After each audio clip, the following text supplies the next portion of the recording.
Welcome back to Celebrity Radio. It's Alex Belfield talking to some of the world's biggest stars and some of the most respected and loved as well. We've got one for you today. Max Boyce, how are you? I'm very well, thank you. Hey, listen, great to talk to you. Is it fun being you? Because there aren't many people in show business who A, are respected, B, have longevity, and C, are still here all these years later selling out gigs. Yeah, well, I've been very fortunate. Yeah, I think I've stayed off television, and I think it's made a bit of a scarcity value. So, yeah, the tour after 40 years, the tours are still selling out, and having to do extra nights in most of the places. So, yeah, because above all else, what I enjoy most is touring and being live on stage. I enjoy television, but I mean, live concerts is what I love most. I think the greatest compliment I can probably pay you is you're the Welsh equivalent of Ken Dodd, aren't you, really? I mean, you just go about your job. That's praise indeed. I mean, Ken, well, first met Ken in 1972. I think I was a support act then, and when I was completely unknown. And out of that concert, I got signed up by EMI. So when I was on This Is Your Life, they fetched Ken on to tell the story of this young lad that done really well on his show all those years ago. So I've got utmost respect for Ken Dodd. He is to have lasted, as long as he has, and still has that youthful exuberance and enthusiasm. I've got utmost respect for him. And again, the similarities are you're both on stage doing comedy, but you're also recording artists in your own right. There aren't really many of those. There used to be sort of a whole breed of comedians who would come onto a song and go off to a song. They don't do that anymore, do they? No, it's completely changed. They just go, my name is so-so-so, and just walk off, Yeah, bye. They don't finish with the highlight, or you can start with it. It's just really low-key. It's not my way of doing it. I'm not saying I'm right, but I've got to give it total sort of a bit like Doddy that way. Mine is sort of an infectious enthusiasm, which I can't just walk on and walk off. No. And I get it makes it easier because you can settle yourself on stage with a tune and then come off to a song for your round of applause. It sort of makes sense. It's a beginning, a middle and an end. Yeah, and also I think it came about as well when people were struggling in comedy. They could always switch to songs so that it wasn't so obvious they were dying then. So that's why so many people, especially Americans, played the banjo because they were not doing well and dying, and they just took the banjo. And everybody loved the banjo. So many American comics play the banjo, and it's for that reason. I wonder how your career has been, because we've always known you as being successful. Did you ever struggle as a comedian, or did you always find an affinity with your audience?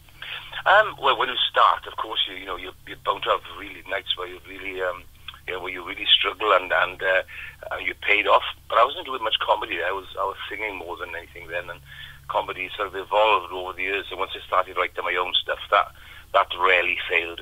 But there's still not in concert. I haven't sort of failed in concert for a long time because people pay good money to come and see because they want to come and see you. Whereas in a club, they're there anyway. So you've got to convert them. So Clubland was a tough apprenticeship, but one that I'm glad it serves because it stands in good stead for anything after that. But if you can fill theatres, it's great. You walk on stage and you've got tremendous welcome. So it hasn't happened for a long, long time. And did your act choose you, or did you choose it? Because it's a very warm style of comedy. You have great affection on stage for your audience, and they certainly have affection for you. Did you decide to do that opposed to sort of a chubby brown, go and get them, shout at them, scream them, and then tell them to F off and walk off? I couldn't really. No, they wouldn't have taken off me. No, I don't think they would. If I went sort of blue, no, I suppose you inherit your own audience, and no, I wouldn't be comfortable, no. I'm no saint, but I wouldn't be comfortable doing that sort of stuff. No, my people come and see me would never. There'd be a coldness that would come over the audience, I'm sure. And as for the stage door, I mean, your popularity on stage is obvious. Is it every night seeing old friends? Because you've been at it a while, Max. Let's face it. I guess your audience have come with you through your career.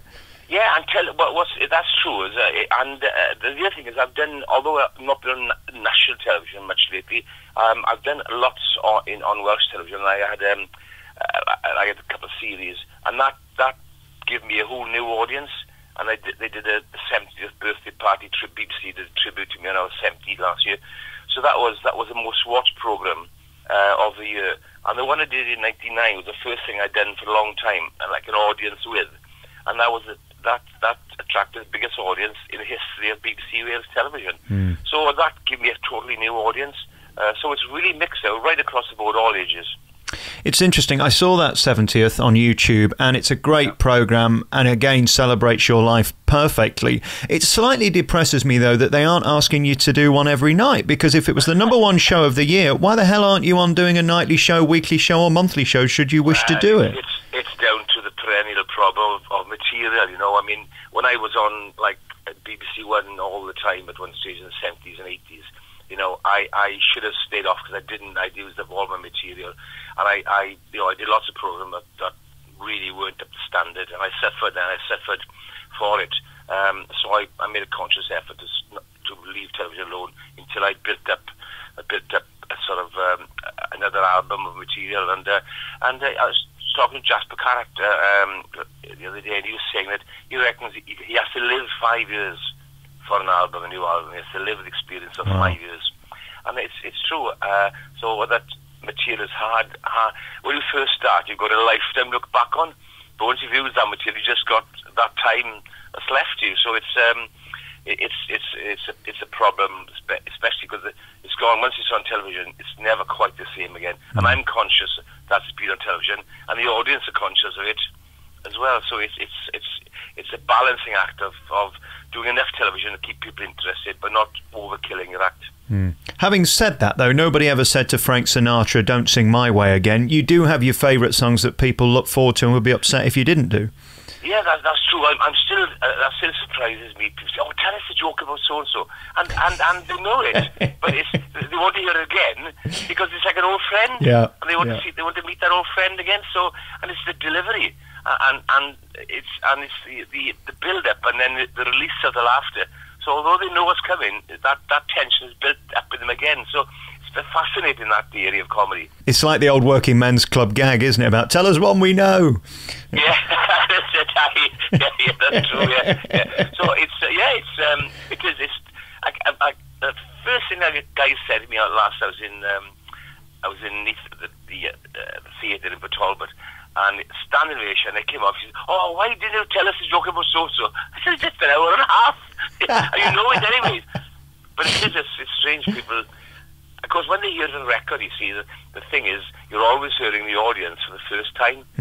The audience are always hearing it for the first time. Yeah. So you've got that infection in the fact that it's always the first time for the audience on the record. It's very interesting. I did a breakfast show. I launched a station in Llanelli called Scarlet FM, and I found the Welsh audiences to be particularly enthusiastic. They give as much as they get. That's to your advantage, isn't it? That they will give you a chance, the Welsh audiences.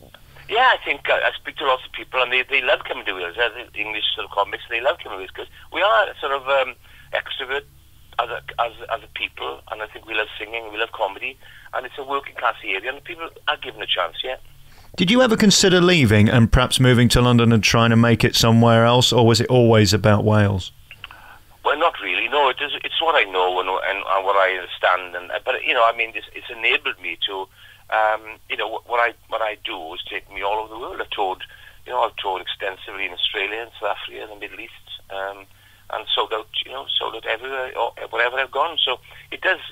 I change a bit, but not. I change maybe about 5% of what I'm singing about because they wouldn't perhaps understand certain things. But even then, I explain it. Like in my folk club days, if I was going to write the song, sing a song, I'd explain the song, the story behind the song before I sang it. So I've continued to do that to a bigger audience.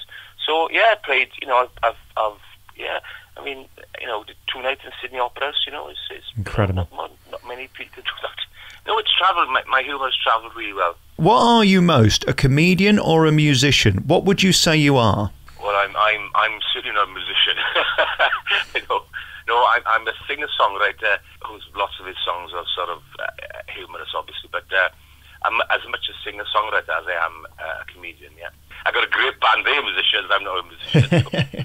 When did you know you'd made it, Max? When did you wake up one morning and think, oh, this gig today is the point where I've qualified, that gig tomorrow means that I've made it? Yeah, I think it's a bit cliche, but I think when I was watching Wales play, I think it was England at Cardiff, and a section of the ground started to sing one of my songs, and it just spread right around, and everyone realised they knew this song. Yeah. For the first time ever since well, ever has been a new song was sung by the rugby crowd in Cardiff. There's only been like traditional hymns for over 140 years, and suddenly to hear 80,000 people sing the song that you'd written, and there hadn't been no producer, you know, it wasn't planned. It was a very emotional moment for me, that, and then I thought, yeah, well, I must have done something right. At this point in your career, do you pinch yourself and see it as being blessed? I don't like the word lucky because I think you make your own luck, but nevertheless, you do need some serendipity to make the business work. I mean, it must be great. You have such affection, you're so loved, and you're still at it. You've won the game, haven't you? I mean, you've scored. Well, it's I am fortunate. I'm fortunate that like we said earlier, I'm fortunate that I've attained the fact that people still come and see me in concert.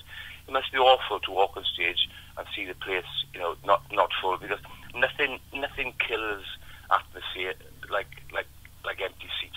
You know, it doesn't matter what you do, you can't make up for empty seats. And I'm very fortunate that I've managed to that people still come and see the concerts. I'm very fortunate that way, yes. Max Boyce, it's great talking to you. You're on tour through the rest of the year and the rest of your life, really. You can find out more by putting Max Boyce into Google. It'll come up with all the tour dates. It's been a real honour talking to you, and I hope to see you very soon. Thank you, Max.